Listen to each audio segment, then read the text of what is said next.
Last week I showcased this sync to music Christmas tree display with thousands of lights and tens of thousands of triggers. And today, we are going to sync these lights to a new song together because it's actually a very simple concept. And by the end, we should have something very cool and very magical.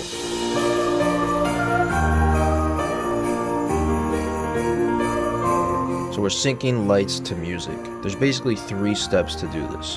1, pick out a song. 2, timestamp the syncable moments. We're going to do this in an editing software. And 3, trigger the lights in the game. This is the longest step, but it has the highest payoff. So first off, we need a song. I really wanted to use Christmas Eve by Trans-Siberian Orchestra because it's just so hype.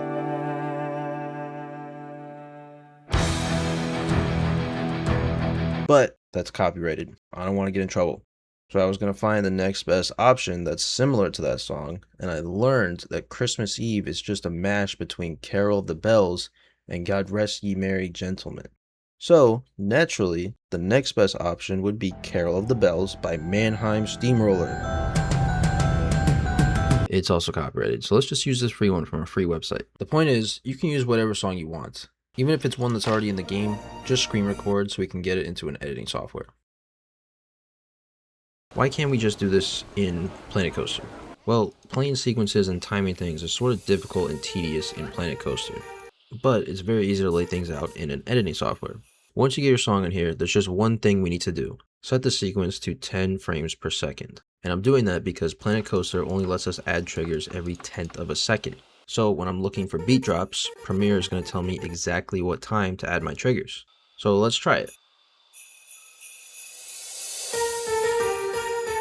Okay, the song kind of starts with the melody notes, the melodic notes. I don't know, I'm not a musical guy.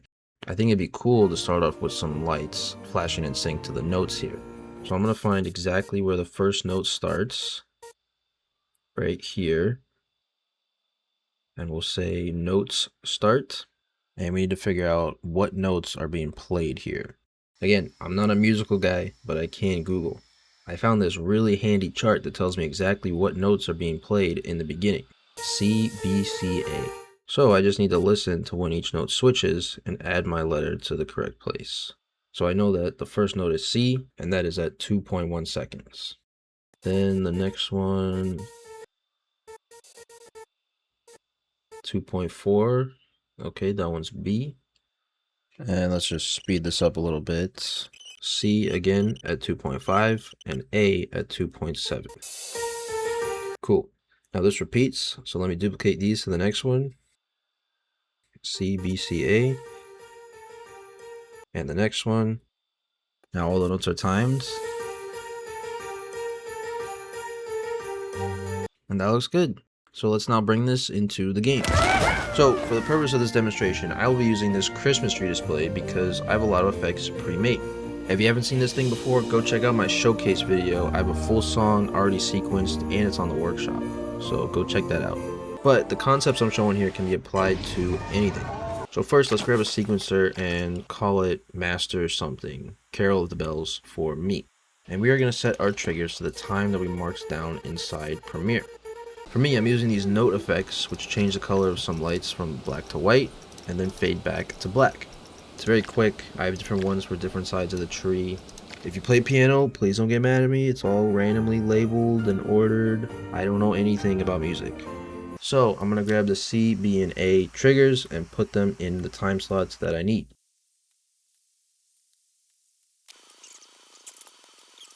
Something like this. And now it's probably a good time to get my song in here.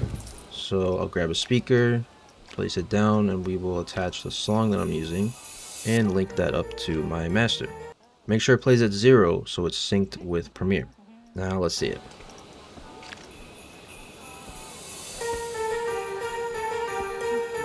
Alright, cool, that's working perfectly. So now we repeat. I skipped ahead a little bit because I heard this part of the song. And I had a vision. I want the tree to do a rise build-up effect until the big...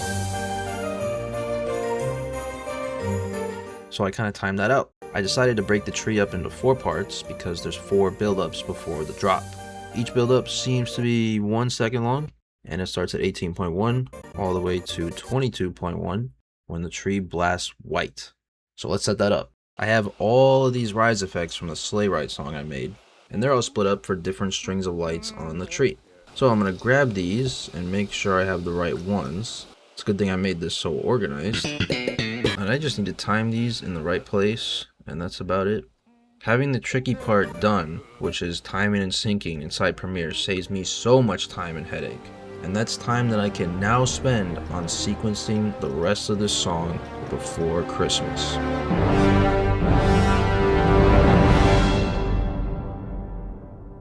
I put some time in. The entire song is now timed with all my notes. And I went in and I converted my vision onto the tree.